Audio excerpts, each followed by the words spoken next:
और आज 5 अगस्त है। मोदी सरकार आज एक बार फिर से इतिहास लिखने की तैयारी कर रही है। मोदी सरकार 3.0 वक्फ बोर्ड की मनमानी पर लगाम लगाने के लिए तैयारी कर रही है।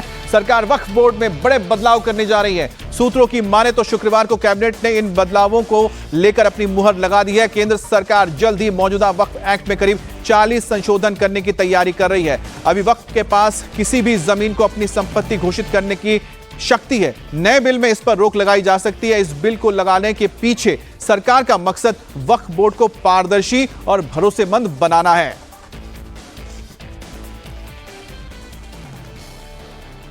देश के डिफेंस और रेलवेज के बाद सबसे ज्यादा अगर लैंड है तो वो वक्फ बोर्ड के पास है।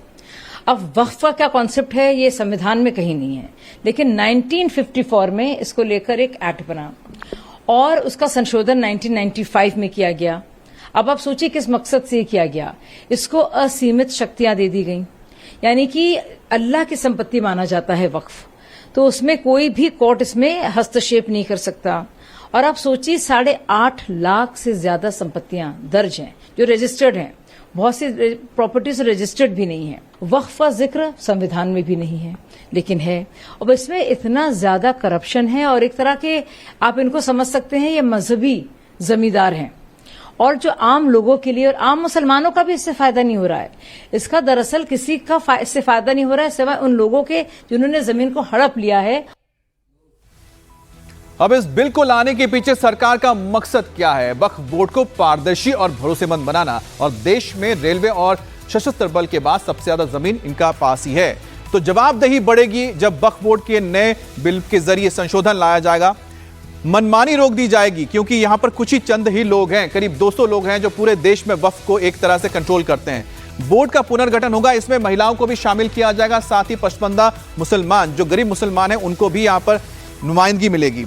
सभी वर्गों की भागीदारी होगी, महिलाओं को जगह दी जाएगी, लोगों को सीधा फायदा होगा। साथ ही साथ वक्फ की जो जमीन होती है उससे जो पैसा मिलता है या फिर जो प्रॉफिट आता है उसका इस्तेमाल सोशल वर्क के किए जाने के बारे में बात सामने आती है। लेकिन यहां पर बहुत सारी चीजें पारदर्शी नहीं है और इसे पारदर्शी बनाया जाएगा कानून के जरिए। सूत्रों की माने तो वक्फ बोर्ड में बदलाव को शुक्रवार को ही कैबिनेट की ओर से मंजूरी मिल चुकी है। जमीन पर दावे से पहले वेरिफिकेशन होगा। धारा 9 और 14 में बदलाव किया जाएगा।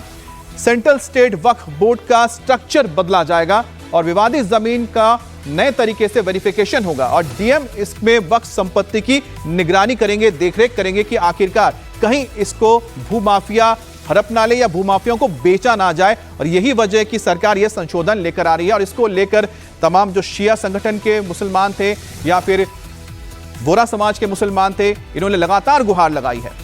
अब इस बदलाव से यूपी और बिहार जैसे राज्यों में बड़ा प्रभाव पड़ेगा। इन राज्यों में वक्फ बोर्ड बेहद एक्टिव है और साथ ही साथ बोर्ड के पास करोड़ों की जमीन पड़ी हुई है। अब संपत्ति कितना है पूरे देश में वक्फ बोर्ड के पास, आप देखिए 8.7 लाख करोड़ रुपए इनके पास हैं। और एरिया कितना है इनके पास, कितनी जमीन है? 9.4 लाख एकड़ जमीन है इनके पास। तो ये जो आप फिगर देख रहे हैं यही वजह है कि जो अकूत संपत्ति वक्फ के पास है, आखिरकार किस तरह से इसका इस्तेमाल होता है, इसका मालिकाना हक किन किन लोगों के पास रखा गया है, कौन इसको देखरेख करते हैं, ये तमाम ऐसी चीजें जिसको लेकर मुस्लिम संगठन ही लगातार सवाल उठाते रहे थे, जिसके बाद इसमें बदलाव की बात सामने आई है। अब 1994 में वक्फ बोर्ड का गठन हुआ। उस वक्त देश में जवाहरलाल नेहरू सरकार में थे, तो उसके बाद 1995 में पहला संशोधन होता है। 95 में तब भी कांग्रेस की सरकार थी, नरसिम्हा राव सरकार ने असीमित शक्तियां इस दौरान दे दी थी। अब 2013 में देखिए क्या होता है, दूसरा संशोधन आता है और मनमोहन सरकार ने पूर्ण स्वायत्तता दे दी थी यहां पर वक्फ बोर्ड को, क्योंकि उनके पास ये ताकत है, उनके पास ये शक्ति है कि वो किसी भी जमीन को वक्फ घोषित कर सकते हैं और उसके बाद उसका हक ले सकते हैं। अब मुस्लिम वक्फ बोर्ड कितना पावरफुल है इसे हम आपको आसान शब्दों में समझाते हैं। मान लीजिए आपकी संपत्ति वक्फ की संपत्ति बता दी जाए तो फिर क्या होगा? अब देखिए कैसी है इनके पास शक्ति है। वक्फ किसी संपत्ति को अपना बता दें, उसके खिलाफ आप कोर्ट में जा ही नहीं सकते। किसी की भी जमीन, किसी भी की प्रॉपर्टी को संपत्ति वापसी के लिए वक्फ बोर्ड से ही गुहार लगानी होगी, कोर्ट से आपको उसमें राहत नहीं मिलेगी। तीसरी बात, बोर्ड का फैसला के खिलाफ अगर आता है तो ऐसे में आप अपील भी नहीं कर सकते। वक्फ के खिलाफ कोर्ट जा ही नहीं सकते अगर वक्फ बोर्ड से ही आपके खिलाफ फैसला आ जाता है। तो बोर्ड के फैसले के खिलाफ वक्फ के ट्राइब्यूनल आप जा सकते हैं।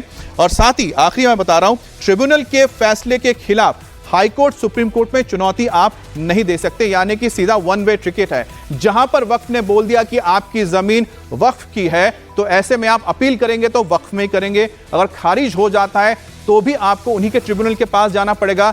देश का कोई भी कानून आपको यहां पर राहत नहीं दे सकता है। यह अपने आप में एक बहुत बड़ा सवाल है, क्योंकि जब हम संविधान की बात करते हैं तो क्या संविधान में इस तरह की ताकत किसी को दिया जा सकता है?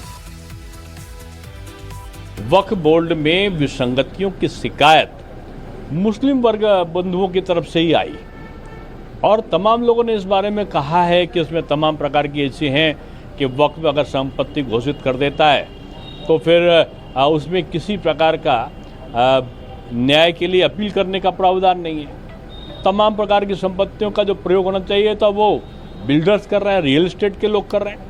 गरीबों के लिए जो गरीब अल्पसंख्यक हैं उनके लिए कल्याण के लिए काम ही नहीं हो पा रहा। तो ये तमाम शिकायतें हैं और सरकार का दायित्व तो यही है कि नैतिकता के आधार पर सरकार जनता के भी साथ न्याय करे और अगर कोई कानून ऐसा है जो जनता के अधिकारों को बाधित करता है तो सरकार उसमें संशोधन करे। और अब आपको बताते हैं कि आखिर वक्फ बोर्ड काम कैसे करता है। मुस्लिम वक्फ बोर्ड देश भर में जहां भी है कब्रिस्तान की घेराबंदी करवाता है, उसके आसपास की जमीन को भी अपनी संपत्ति करार देता है। इन मज़ारों के आसपास की जमीनों पर भी वक्फ बोर्ड का कब्जा हो जाता है। 1995 का वक्फ एक्ट कहता है कि अगर वक्फ बोर्ड को लगता है कि कोई जमीन वक्फ की संपत्ति है तो यह साबित करने की जिम्मेदारी उसकी नहीं है, बल्कि जमीन के असली मालिक की है कि वह बताए कि नहीं, यह जमीन वक्फ की नहीं है, यह उसकी जमीन है। अब ओवैसी इसमें भी कूदे हैं। असदुद्दीन ओवैसी का कहना है कि वक्फ एक्ट में यह संशोधन वक्फ की संपत्तियों को छीनने के इरादे से किया जा रहा है और इस संविधान में दिए गए धार्मिक स्वतंत्रता के अधिकार पर प्रहार है। मोदी हुकूमत वक्फ बोर्ड की ऑटोनॉमी को छीनना चाहती है और वो इंटरफेयर करना चाहती है वाकिफ के मंशे के खिलाफ कि किस तरह से उस वक्फ की प्रॉपर्टी को चलाया जाए, और ये खुद फ्रीडम ऑफ रिलीजन के खिलाफ है, नंबर 1। दूसरी बात यह है कि बीजेपी शुरू से वक्फ बोर्ड्स और वक्फ की प्रॉपर्टीज के खिलाफ रही है और इनका एक हिंदुत्व का एजेंडा है, आरएसएस का एजेंडा है कि वो शुरू से वक्फ प्रॉपर्टीज को और वक्फ बोर्ड को खत्म करने की कोशिशें करती रही हैं।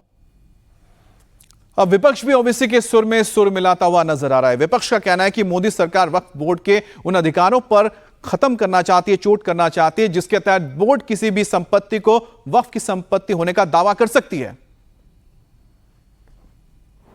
एक इस्लामिक लॉ है, उसके मुताबिक वो ज़मीन, वो जगह, कोई भी ऐसी चीज़ जिसको ऊपर वाले के नाम से आदमी वक़फ़ कर देता है, दान दे देता है, अब उसका मालिक वो अल्लाह है। साफ लिखा हुआ है कि वक्फ का मालिक अल्लाह है, वो उसके ना कोई मालिक हो सकता है, ना किसी को मालिक बनाया जा सकता है। सरकार उसकी कस्टोडियन है। लेकिन जब सरकारें अपनी मनमानी पर आती हैं और अपने शपथ का ख्याल नहीं रखते उनको चलाने वाले लोग, तो रातों रात सैकड़ों साल के पुराने मज़ारात उड़ा दिए जाते हैं, मस्जिदें सफ़ाई हस्ती से मिटा दी जाती हैं। ये तब होता है जब इंसान ताकत के नशे में आकर के ऊपर वाले से लड़ने का इरादा कर लेता है। ये सरकार वक्फ की प्रॉपर्टी को हड़पना चाहती है। 8 लाख से ज़्यादा प्रॉपर्टी है देश के अंदर। बहुत सारी प्रॉपर्टी आर्मी ने हड़प कर रखी है, जिसे सरकार देने को तैयार नहीं है। वक्फ प्रॉपर्टी से सरकार का कोई ताल्लुक नहीं है।